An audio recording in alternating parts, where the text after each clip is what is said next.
Қайырлы күн, құрметті әріптестер. Қош келдіңіздер. Бүгін жексенбі күн, демалыс. Дегенмен де бүгін сіздер біздің Жансұлу екеуміздің семинарына қатысып отырғандарыңызға үлкен алғысымызды білдіреміз.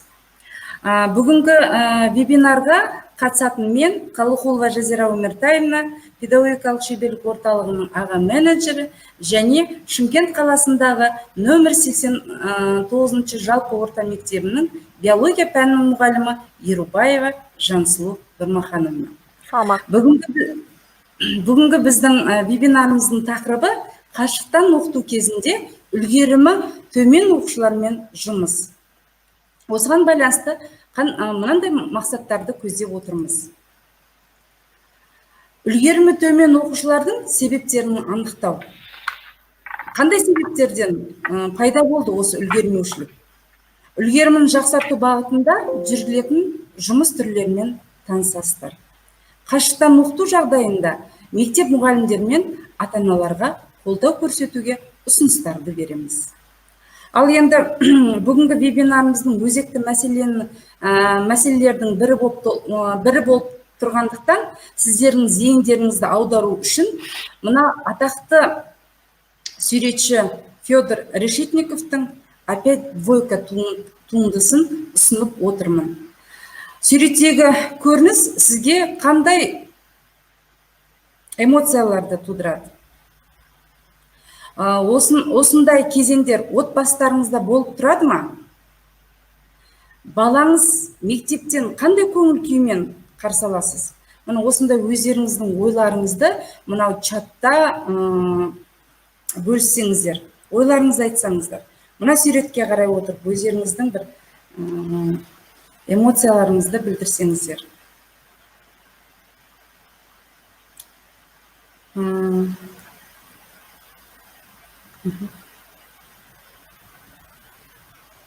Естілмей тұр деп айтып жатыр. Естіп жатсыздар ма, құрметті әріптестер? Я десеңіздер, плюс қойып қойыңыздар. Бізде мына жерде естілмей жатыр дейді. Қоштасу әрине қиын дейді. Бұл жерде қоштасу емес, бұл жерде баланың үлгерімі төмен болғандықтан, екі алып келгендіктен байланысты дейді. Бала отбасының қолдауы зәру деген. Қолдауына зәру. Қолдауына зәру дейді. Бұл жағдайда баланың өзінен қандайды бір қиындықтар тап болғанын сұраймын дейді. Өзіне көңіл толмау деген пікірлерді сіздер білдіріп отыр екенсіздер. Өте жақсы, керемет.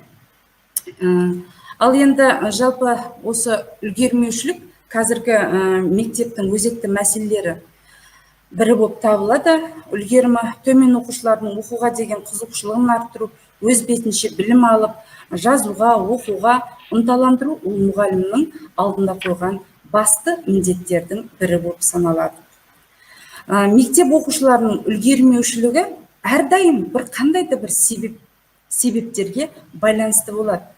Бұл үдеріс өздігінен пайда болмайды. Сондықтан әр мұғалім үлгермеушілікке жол беруге бағытталған арнайы мұқият ойластырған әрекеттерді жоспарлауды қажет етеді. Енді сондықтан біз бірінші осы үлгерімі төмен оқушылармен жұмыс жасау барысында үлгермеушілік дегеніміз не деген анықтап алайық. Оны сіздер қалай түсінесіздер? Осы тұрғыдан өздеріңіздің ойларыңызды чатқа жазып отырсаңыздар. Үлгермеушілік дегеніміз не? Сіздің ойыңызша. Оны сіздер қалай түсінесіздер? Осыған байланысты бір өздеріңіздің бір анықтамаларыңыз ба, я болмаса өздеріңіздің бір ойларыңызды ма жазсаңыздар. Қалай түсінесіздер үлгермеушілік дегеніміз? Әріптестер, белсенді қатысып отырайық. Өз ойларыңызды, пікірлеріңізді жазып отырыңыздар. Жансұлу, сіз қалай ойлайсыз? Қандай бір осы үлгермеушілік дегеніміз не? Қандай бір синонимді келтіре аласыз? Оқу мен оқытуда үдеріске ілесе алмауы дейді. Белгілі бір талаптарға сай келмеуі дейді. Иә, жақсы. Ақмарал Сәкенівна, жеке тұлғаға бағытталған оқу үдерісі дейді. Үрдісі. Үрдісі. Үлгермеушілік санның ауытқуы дейді, сабақты түсінбеуі дейді. Мақсаттарды түсінбеу дейді, белгілі бір тақырыпты толық меңгермеуі деп айтады. Өте жақсы, құрметті әріптестер, өздеріңіздің осы үлгермеушілік дегеніміз не деген сөзге өздеріңіздің анықтамаларыңызды беріп отырсыздар. Ал осыған байланысты үлгермеушілік туралы атақты ғалымдар не дейді? Соған біз бір өзіміздің көңілімізді, назарымызды аударайық. Баланың оқудағы қиыншылықтары дейді, Раушан әріптесім айтып жатыр. Рахмет. Яғни Павел Блонский үлгермеушілік дегенімізді ол былай түсіндіріп айтады. Үлгермеушілік бұл оқушының мінез құлқы мен оқу нәтижелері мектептің тәрбиелік және дидактикалық талаптарына сәйкес келмейтін жағдайды білдіреді дейді. Ал Иван Подласный үлгермеушілік оқушы мен мұғалімнің арасындағы өзара әрекеттің бұзылуы ретінде қарастырады дейді. Қарап отырсыздар, яғни үлгермеушілік ол мына біздің мұғалімдермен оқушы мұғалімнің арасындағы әрекетті де үлгермеушілікке алып келеді екен. Сонымен қоса, мына психологиялық сөздікте мен осындай бір анықтаманы жазып алдым. Үлгермеушілік жалпыға бірде білім беруде мектеп бағдарламасының материалдарын қанағаттанарлық деңгейде игере алмауы деп осындай бір анықтаманы бізге беріп отыр. Ал енді осы үлгермеушілік деген түсінікті бәріміз біз анықтап алдық. Яғни үлгермеушілік дегенімізде әртүрлі бағытта берілген екен. Осы үлгермеушілікке дегенді анықтап болған соң, бізде қандай себептер бар? Біз соны анықтайық. Осыған байланысты осы вебинарға дайындалу кезінде мен мұғалімдермен сауалнама жүргіздім. Оны мен онлайн форматта Google формада ата-аналармен, мұғалімдермен және оқушылармен жүргіздім. Осы үлгерімі төмен оқушылардың сыныпта қанша пайыз құрайды деген сұрақты мұғалімдерге берген кезде, мұғалімдердің басым көпшілігі жалпы біздің осы өңірде 5%-дан 20% құрайды екен. Яғни әр сыныпта төмен оқитын оқушылардан 3-5 баладан болады екен. Яғни әр сыныпта осындай оқушылардың бар екені біз анықтадық. Ал осы оқушылардың, үлгермейтін оқушылардың қандай түрлеріне жатады? Ол қай жақтан үлгермейді? Соны анықтау үшін мен әдебиеттерге шолу жасадым. Сол әдебиеттерде шолу жасау барысында үлгермеуші оқушылардың түрлері анықталады екен. Міне осыған байланысты Лия Славинаның еңбектеріне шолу жасаған кезінде ол үлгермеуші оқушылардың 3 топқа бөледі. Бірінші топ ол оқуға деген теріс көзқарасы, яғни мотивациясының қалыптаспағаны деп айтады. Бұл жерде оқушылардың белгілі бір себепке қатысты оның мотивациясының төмендеуі деп айтылады. Ал екінші топ бұл оқу материалдарын меңгерудегі кездесетін қиындықтардың жеңу, яғни интеллекттің төмен болу дейді. Бұл жерде енді көбісінде бұл оқушыларымыздың жаңағыдай денсаулығының ауытқулары болуы мүмкін, я болмаса ода бір интеллектке қатысты бір психикалық ауытқулар болуы мүмкін. Осы топтағы оқушыларды жатқызады екен. Ал үшінші топқа оқу дағдыларының дұрыс қалыптаспағаны дейді. Яғни үлгерімі төмендеудің басты себептердің бірі деп айтады Лия Славина. То есть оқу дағдыларының қалыптаспағаны, ол оқушылар мысалы кейбір материалдарды жаттай алмай жатады, я болмаса өзін жұмысын жасауда жоспарын құра алмай жатады, я болмаса есептерді дұрыс шығарамай жатады. Міне бұл кезде бұндай оқушыларды оқу дағдыларының дұрыс қалыптаспағаны, яғни үшінші топқа жатқызады екен. Ал енді құрметті мұғалімдер, біз барлығымыз осы үлгермеуші оқушылардың түрлерін анықтап алдық. Сыныпта үлгермейтін оқушыларыңыздың қай түрлерінен жатқызасыздар? Осы үш топқа бөліп отыр Славина. Ал сіз айттыңыз, менің сыныбымда кем дегенде 3-5 оқушы бар. Қай топқа жатқызасыз сол оқушыларыңызды? Рахат айтады, мен бірінші дейді, яғни оның мотивациясы, яғни олардың қызығушылығы. Несіпкүл айтады, оқу дағдыларының қалыптаспаған. Енді бұл оқу дағдыларының қалыптаспағаны, бұл Лия Славина көбісінде мұғалімдердің дұрыс әдіс тәсілдердің қолданбауына байланысты деп айтады. Тағы әріптестер, оқушылармен жұмыс жасайтын әріптестер, сіздер қай топқа жатқызасыздар?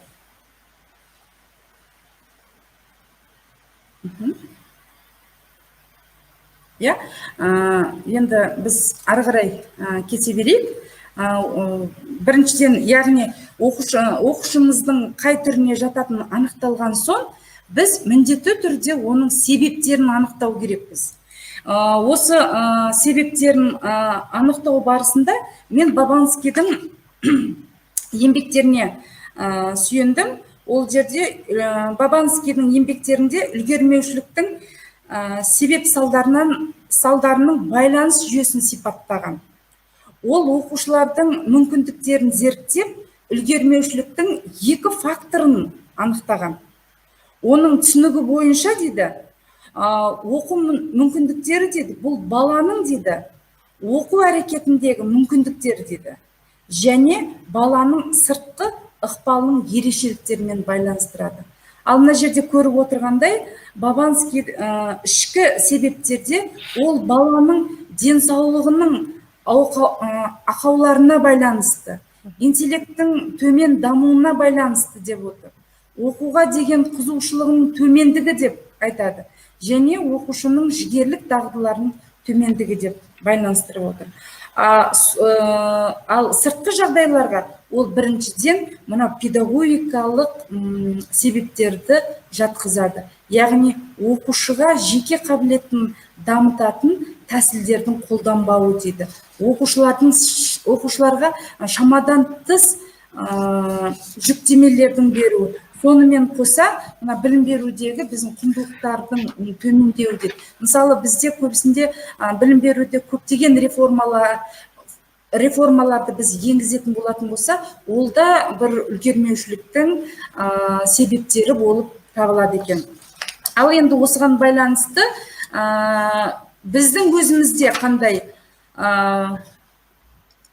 себептер анықталды? Міне осыған қандай себептер анықталды? Соған байланысты мен мұғалімдерге мынандай сұрақ қойдым. Үлгермеушілік қандай себептерден туындайды деп есептеген кезімде, мына берілген жауаптардың басым бөлігі мұғалімдер ата-ананың немқұрайлығы деп беріп отыр. Және оқуға деген қызығушылығын төмендігімен байланыстырып отыр. Басым бөлігі жауаптары осы екі пікірмен байланыстырып отыр. Ал осыған қатысты ата-ананың қандай пікірі?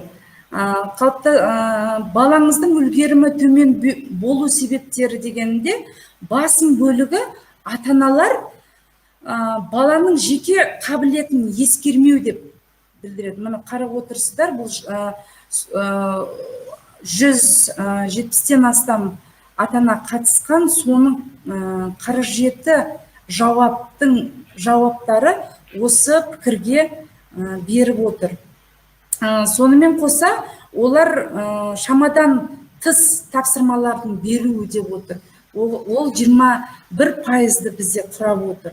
Және мынау сыртқы әсер, яғни көше оларда оқушылардың оқуының төмендігі мынау сыртқы ықпалдың әсерінде бар екенін анықтап отыр.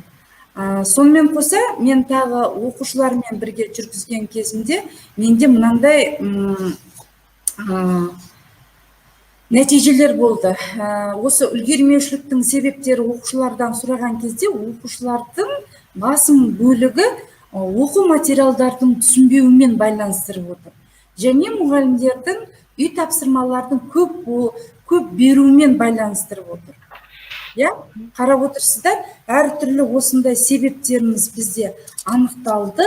Енді сіздер қалай ойлайсыздар? Сіздерде қандай себептерден оқушылардың үлгерімі төмендейді? Мына себептерден басқа сіздерде қандай дағы себептер болуы мүмкін? Осыған бір өзіңіздің ойларыңызды айтып кетсеңіздер. Қандай себептер бар? Жаңа біз айтып өттік, мұғалімдер көбісінде мынау ата-аналардың немқұрайлығына қарайтын, оқушылардың оқуға деген қызығушылықтарының төмендігі, ал ата-аналар айтады, баламыздың дейді жеке қабілеттерін ескермеуі деп айтады. Ал сіздерде қандай себептер болуы мүмкін? Осыған байланысты бір-екі ойларыңызды білдіріп жіберсеңіздер. Денсаулығының ақаулары деп айтып жатыр. Ол да бір үлкен себепте болуы мүмкін. Және тағы қандай бір себептер болуы мүмкін? Қалай ойлайсыздар, құрметті әріптестер?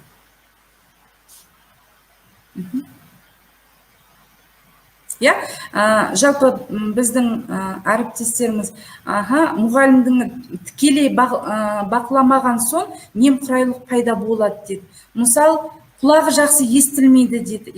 Ол да осы төмен неге алып келді. Есте сақтау төмен болу, дұрыс айтасыз. Яғни ол оқушының ішкі факторын айтып жатырсыздар.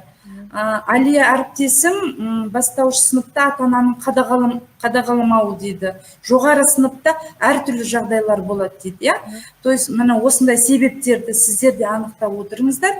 Яғни осы үлгермеушіліктің біріншіден біз өзіміздің қандай себептер бар екенін анықтап алып, соған байланысты өзіміздің үлгерімі төмен оқушылармен жұмыс жасау бағдарламасын түзу керек. Оның қай топқа жататын және қандай себептерін бар екенін біз сол біріншіден осы нәрселерді біз анықтап алу керекпіз. Жолдастардың қасында да қысылуы мүмкін кейбір оқушылар. Өзінің ойын айтуға қысылатын оқушылар болады. Көбінесе сондайлар жағдайлар көп кездеседі. Жақсы, рахмет. Енді жаңағы мен өзім өткізген сауалнаманың нәтижесінде мен мынандай қорытынды алдым. Зерттеу нәтижесінде оқушылардың үлгермеушіліктің себептері анықталды. Міне балықтары, бұл себептер сіздердің экрандарыңызда көрініп тұр. Бұны сіздер өздеріңіз оқып алсаңыздар да болады. Енді осы себептерге қатысты сіздер қандай қолдау жұмыстарын ұйымдастыра аласыздар? Осы себептерге қатысты қандай қолдау жұмыстарын ұсынасыздар? Мына жерде біздің әріптесіміз үлгерімі төмен оқушылармен жекелей жұмыстың аздығы деп отыр. Көбісінде біздің мұғалімдер осындай оқушылармен көп жұмыс жасамайды. Сол да себеп болуы мүмкін. Мына алдарыңызда осы менің жүргізген зерттеуім нәтижесінде осындай үлгермеушіліктер анықталды, осындай себептер анықталды. Ол егер біз талдап көретін болсақ, бұл физиологиялық, я болмаса психологиялық тұрғыдан, я болмаса әлеуметтік тұрғыдан болуы мүмкін. Және педагогикалық тұрғыдан да осындай себептер болуы мүмкін. Ләззат ханымыз былай айтады, фундамент бастауыш сыныпта қалыптасады, ата-анада сол уақытта дұрыс жол көрсетілу керек дейді. Сіздердің ұсыныстарыңыз жою, яғни осы себептерге қандай жұмыстар жүргізу керектігін. Рахмет, Ләззат. Тағы қандай бір ұсыныстарыңыз бар? Мына алдарыңыздағы отырған, көрініп отырған себептерге бір өздеріңіздің қандай қолдау жұмыстарыңызды көрсете аласыздар? Жазира Умертаевна, мына жерде қызығушылығын дамытатын деп арнайы тапсырмалардан бұрын қызығушылығын анықтау керек деп ұсыныс бергім келеді негізі. Дамытатын бұрын қызығушылығын анықтамағанда дұрыс деп ойлаймын. Жоқ, енді біз оны бұл зерттеудің нәтижесінде шыққан нәтиже ғой. Яғни бұл жерде қызығушылықтары төмен деп біздің мұғалімдер айтып жатыр. Сол мұғалімдерге қатысты арнайы тапсырмалардың ұсынбауына қатысты шығар деймін. Рахат әріптесім, оларға мотивация бере отырып, олардың жан-жақты зерттеу керек дейді. Неге қызығатынын таба білу керек дейді. Өте жақсы. Енді көбісіне сіздердің қызығушылықтарын ояту енді сондай себептер. Ал енді мен өзім сіздерге мынандай бір ұсынысты айтқым келіп отыр.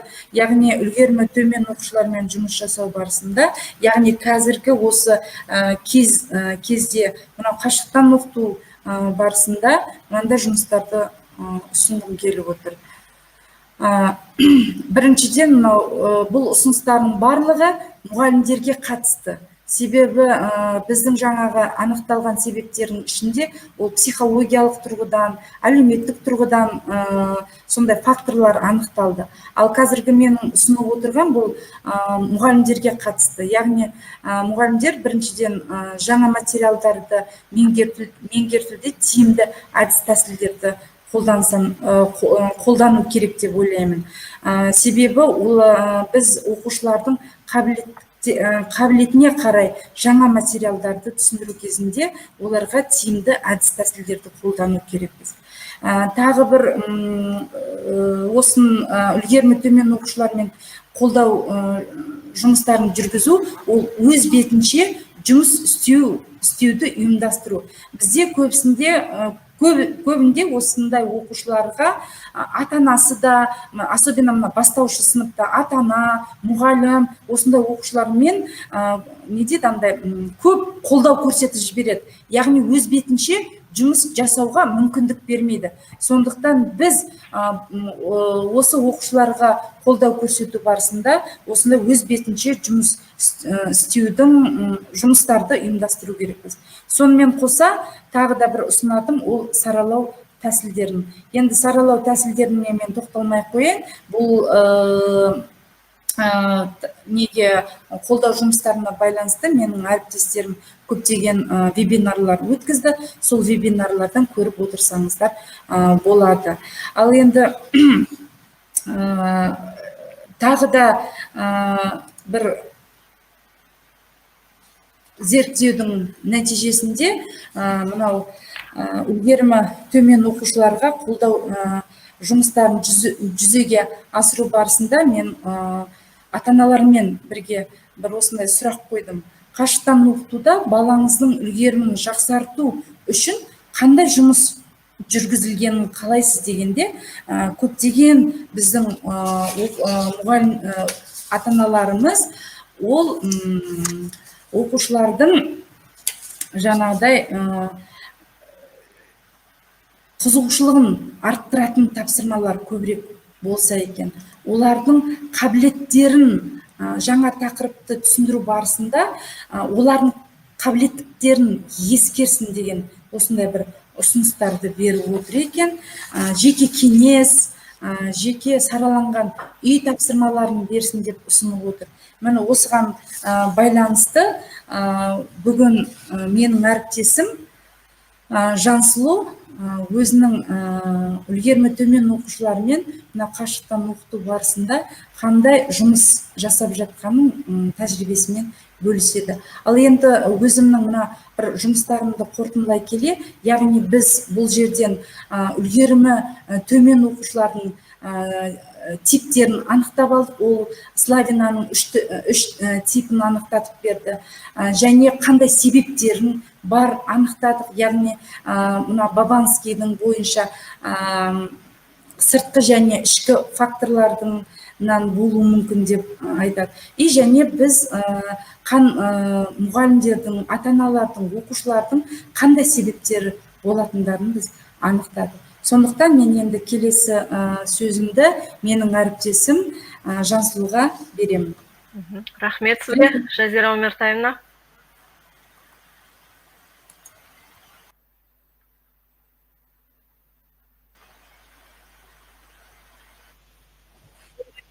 Так, құрметті әріптестер, мынау қашықтықтан оқыту оқушының үлгерімін жақсарту үшін қандай жұмыс жүргіземіз дейтін болсақ, біз мына үлгерімі төмен оқушылармен қандай жұмыстар жүргіземіз. Яғни жаңа материалды меңгерту, тиімді әдіс тәсілдер, өз бетінше жұмыс ұйымдастыру кезінде биология пәнін оқытуда үлгерімі төмен оқушылармен атқарылатын жұмыс түрлерін сіздерге ұсынғым келіп отыр.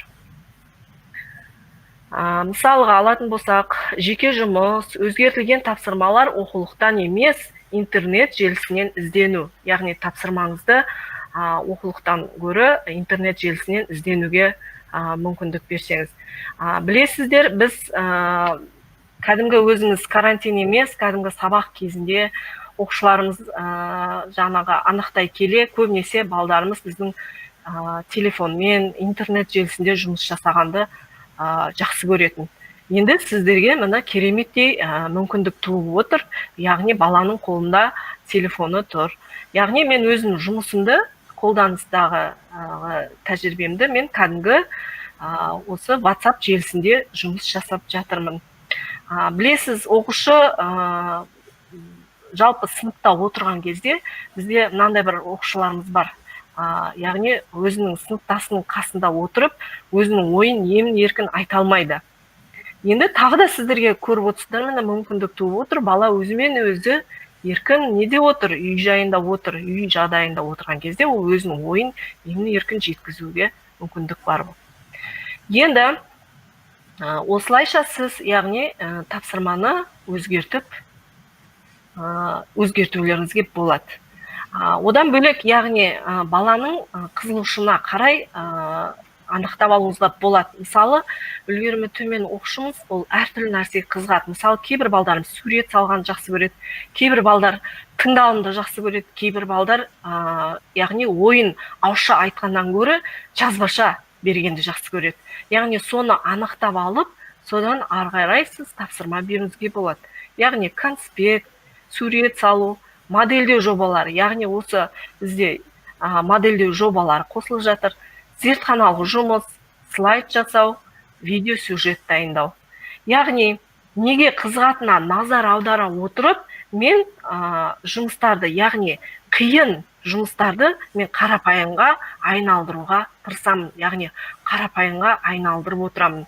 Мысалға алатын болсақ, зертханалық жұмыстарды да білесіздер, біз кәдімгі мектепте беріп жүрген кезімізде зертханалық кабинетте бізде құрал жабдықтардың қол жетімсіздігіне байланысты көбінесе зертханалық жұмыстарды орындамай жатамыз. Болмаса өтіп кетіп жатамыз. Яғни мен осы қашықтан оқыту барысында зертханалық жұмыстарды да оқушыларға қазіргі таңда орындатып жүрмін. Бірақ не істеп жатырмын? Енді оқушылар өзінің үй жағдайында оны қол жетімді қылып, құрал жабдықтарды өзгертіп тұрмыз. Яғни, үлгерімі төмен оқушыларды жұмыс істегенде төмендегі ережелерді сақтаймын. Яғни, оқушыға өзінің қызыққан сұрағына ізденіс жасауды үйретемін. Жауапты ауызша емес, жазбаша сурет түрінде ұсынуға беремін. Ауқымды, көлемі үлкен, күрделі материалдарды қысқа мерзімде игеруін талап етуге болмайды. Ол материалдарды берілген ақпаратқа байланысты бөліп берсеңіз болады, немесе соның ішінен өзінің қызыққан бөліміне. Балалар нені түсінеді, неде нәтиже бар, нені қолдарынан келетін. Осындай істерден олардың сондай жұмыстарды олар көбірек жақсы көреді екен.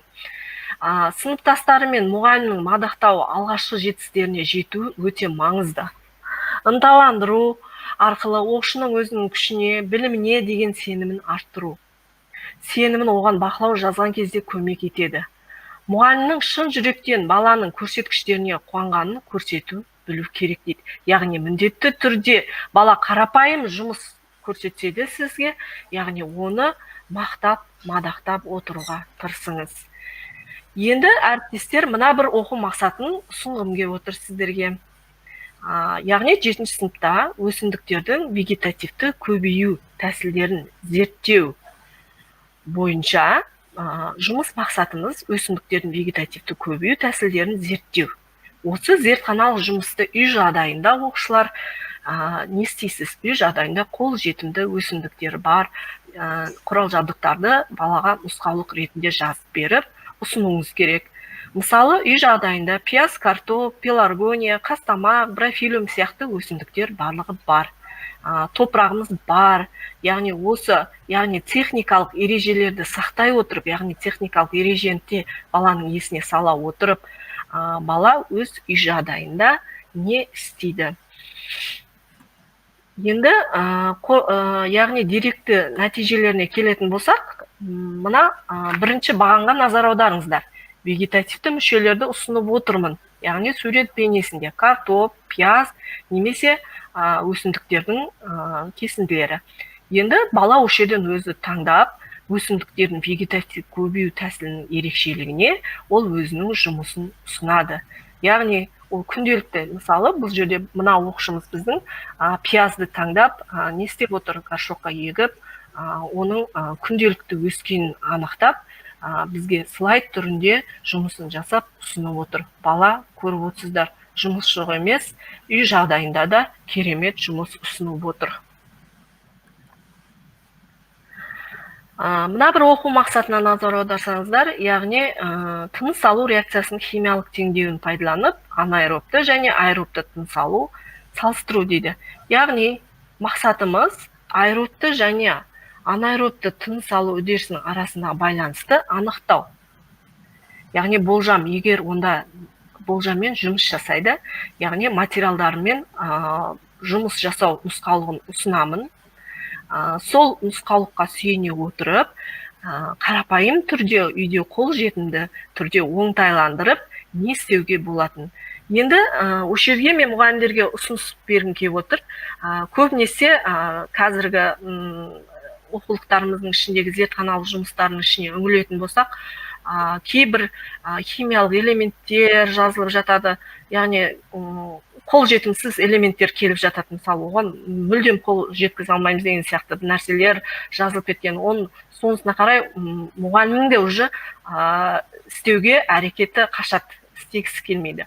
Сол сияқты мен сол дәл тақырыбына байланысты интернет желісінен ізденемін, көбінесе интернет желісінен ізденіп, қалай оңтайлығып жүргізуге болатын бойынша нұсқаулық беріп, балаға тапсырма беремін.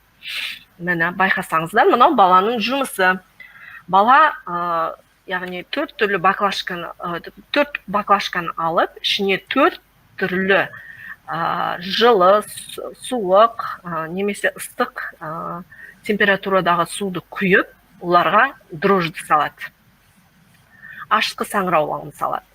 Осы саңырауқұлақпен қоса жаңағы құм шекерді салады өзінің деңгейі бойынша, яғни нұсқаулығына сүйене отырып, кәдімгі қарапайым шармен оның аузын биіктеді.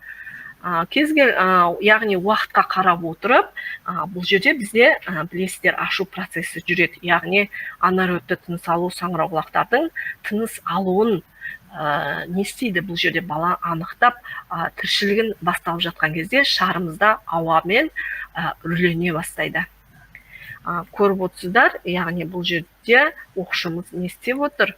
Анаэробты, аэробты тыныс алуды ажырата алып отыр.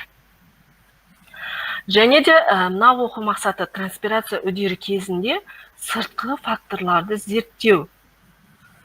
Транспирация үдерісін көріп отырсыздар, ішкі және сыртқы факторлардың транспирацияға әсерін зерттеу мақсатына сүйене отырып, мына бір материалдарды жабдықтады. Кәдімгі қарапайым үйдегі полиэтилен мен әртүрлі өсімдіктер біздің есін алдымызда өсіп тұр. Не істеу керек? Болмаса үй жағдайында да гүлді өсімдіктеріміз өсіп тұр горшокта. Кәдімгі полиэтиленді алып, балаға нұсқаулық береміз жұмыс жасау бойынша. Мына бір суретке назар аударып қарасаңыздар, бала не істеп отыр? Транспирация кезінде қай өсімдік бірінші су бөлетінін анықтайды дейді. Яғни осылай өсімдікке, кез келген өсімдікке түрлі полиэтилендегі пакетпен ораған кезде білесіздер, іші буланып, бізде кейбіреулерінде тым тез суда бөліне бастайды. Яғни осылай бала өз көзімен транспирацияны өз көзімен көріп, көптеген нәтижелерге қол жеткізеді. Енді зертханалық сарамандық жұмыстардан бөлек мен сіздерге әдіс тәсілдер ұсынғым келеді. Яғни сабақтың тақырыбын ашу мақсатында, сол тақырыптың мақсатына жетуіне байланысты әдістер пайдаланамын. Мына бір БВВ кестесі деген әдісіміз бар бізде. БВВ кестесі, яғни әр пәнге өзі әртүрлі жүреді. Яғни ол қазақ тілі пәндеріне басқаша деген сияқты. Енді мен өзімнің биология пәнінде бұл кестені қалай пайдаланамын? Алдын ала балдарға үйретіп алуымыз керек. Яғни бірінші кездері бұл енді мысалы мен өзім қолданысымда жүрген, тәжірибемде жүрген әдіс болып саналады. Бұған менің оқушыларым дағдыланып қалған. Енді үлгермей жүрген оқушымыз бізге бұл өте тиімді әдіс деп ойлаймын. Себебі баланың қызығушылығын арттырады біріншіден, және керемет деген жұмыстарды алып шығуға болады. Қараңыздар, бірінші білемін деген бағанға қараған кезде гүлдің құрылысы беріліп тұр, тақырыбымыз. Енді білемін, бала оқымастан, тақырыпты оқымастан бұрын осы гүл туралы не біледі? Яғни керемет деген ойларды алуға болады. Мысалы, гүлдің сабағы бар, жапырағы бар, күлтесі бар деген сияқты түрлі ойлар айту мүмкін. Яғни сіз бұл кестені ала отырып, сіз не істейсіз? Не істейсіз? Уже баланың не білетіні туралы сіз біліп отырасыз. Енді келесі білдім бағанына көшеді.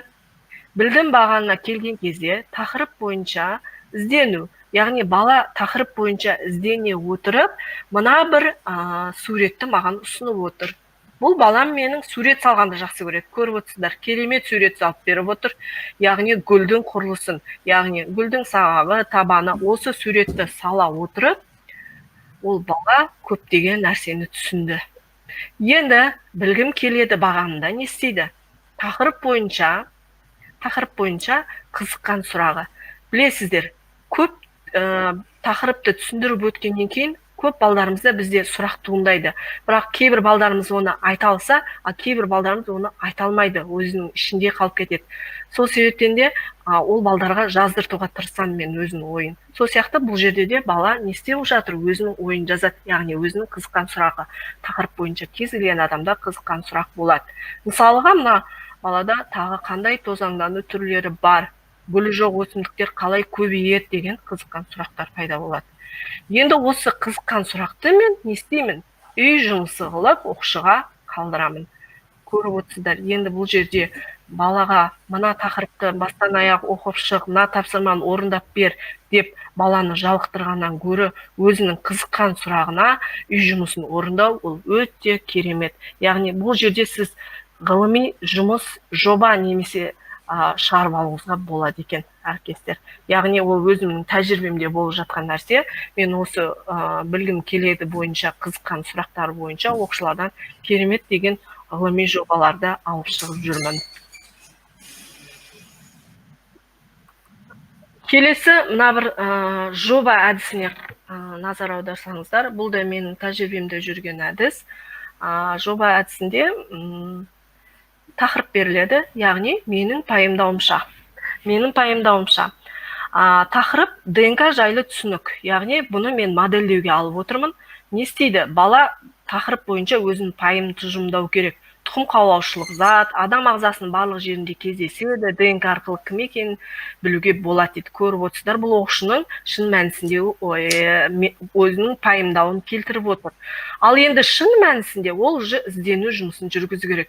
Шын мәнісінде модельдеуде көріп отырсыздар, мына жерде сурет көрсетіп отырмын. Бала не істеп отыр? Өз қолынан жасаған модельді ұсынып отыр. Яғни бұл жердегі бір тиімді әдіс модельде өзінің қолынан өткен дүниелерде моделін жасау барысында бала ДНК-ның нәрсе туралы өте көп нәрселерді түсінеді. Енді мына бір суреттерге назар аударып қарсаңыздар, әріптестер, бұл мен өзім қазіргі қолданыста жүрген тәжірибемдегі оқушыларымның жұмыстарын ұсынғым келіп отыр. Байқасаңыздар, өздерінің қолдарынан жасалған бұйымдары, зертханалық жұмыстары және жобалары. Назар қойып тыңдағандарыңызға рахмет. Жақсы. Жансұлу.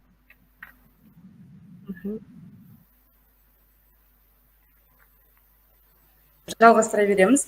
Менің енді қазір тыңдап отырғандай, Жансұлудың өзінің тәжірибесінде үлгерімі төмен оқушылармен жұмыс жасауда зертханалық жұмысты қалай ұйымдастырады, сол мәселеге тоқталып кетті.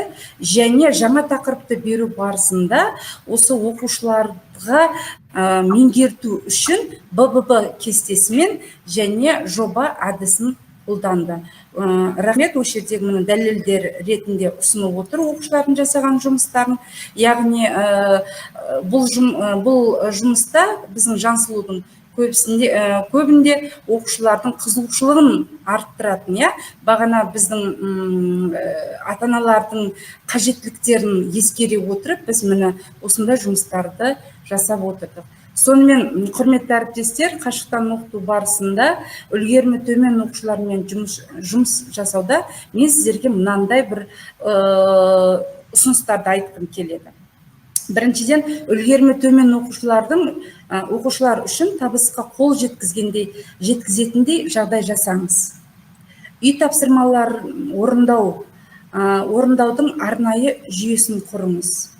Жаңа тақырыпты меңгеруде күтілетін нәтижесін анықтаңыз. Яғни сіздің оқушыларыңыз не істей алатынын және не көрсете алатынын сіз анықтап алу керексіз. Тиімді кері байланысты орнату тәсілдерін қолданыңыз. Сараланған тапсырмалардың түрлерін ұсыныңыз.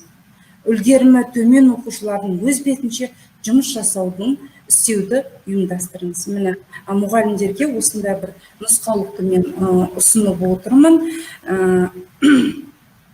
Соған байланысты. Осы жұмыстың қайсы үлгерімі төмен оқушыға жасалған деп біздің Сәуле ханым бізге сондай бір сұрақ қойып жатыр екен.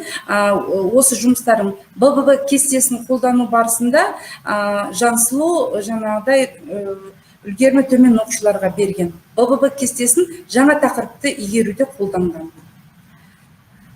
Сонымен қоса, біз енді тек қана өзіміз емес, және ата-аналарға да арналған ұсыныстарды әзірледім. Осы ұсыныстарды сіздер өздеріңіз қабылдап алсаңыздар да болады. Бұл ұсынысты сіздер ертең ата-аналарыңызға да ұсынсаңыздар болады. Мен енді бұның бәрін оқымай қояйын, сіздер ертең бұл презентацияларын ала аласыздар. Сонымен бүгінгі вебинарымды мен мынандай үлкен біздің атақты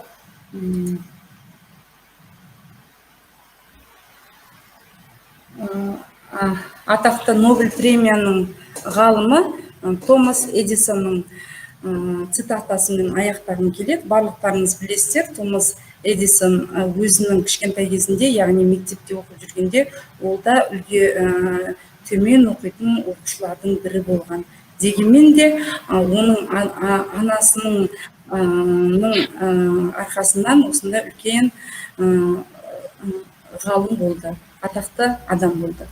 Сол Томас Эдисон мынандай бір мен айтады: баланың дамуы, деді, ұстаздың қолында, деді. Ұстаздың қолында оқушының дамуын алға жылжытатын, оның өз күшіне сендіретін және оны жоя алатындай үлкен күш бар, деді.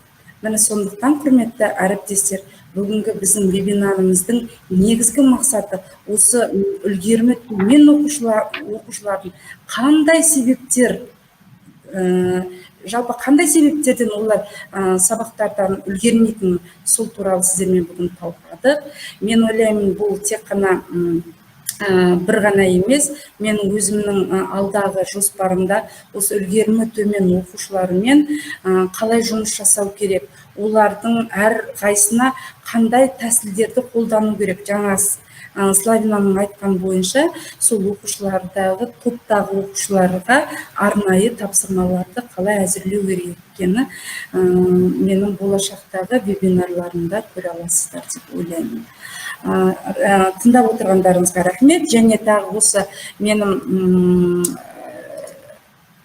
презентациямда сіздерге арнайы мұғалімдерге, ата-аналарға арнайы сайттар бар. То есть осы сайттар кіру арқылы қазіргі мынау қашықтан оқыту барысында осы сайттардан көптеген мынау сіздің оқушыларыңыздың оқу үлгерімін жақсартуға, төмен оқитын оқушыларыңыздың қызығушылығын арттыруға қатысты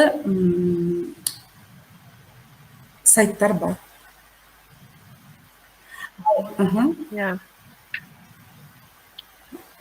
Енді мына жерге, өздеріңіздің, тағы да мен айтып кетемін, құрметті әріптестер, сіздердің кері байланыстарыңызды мен ұсыныс айтып отырмын. Сіздер осы маған кері байланысты Facebook және Instagram парақшаларыңыздан бүгінгі өткен семинардың қандай ой түйдіңіздер, қандай ұсыныс айтатындарыңызды осы парақшаларда біз көрсек.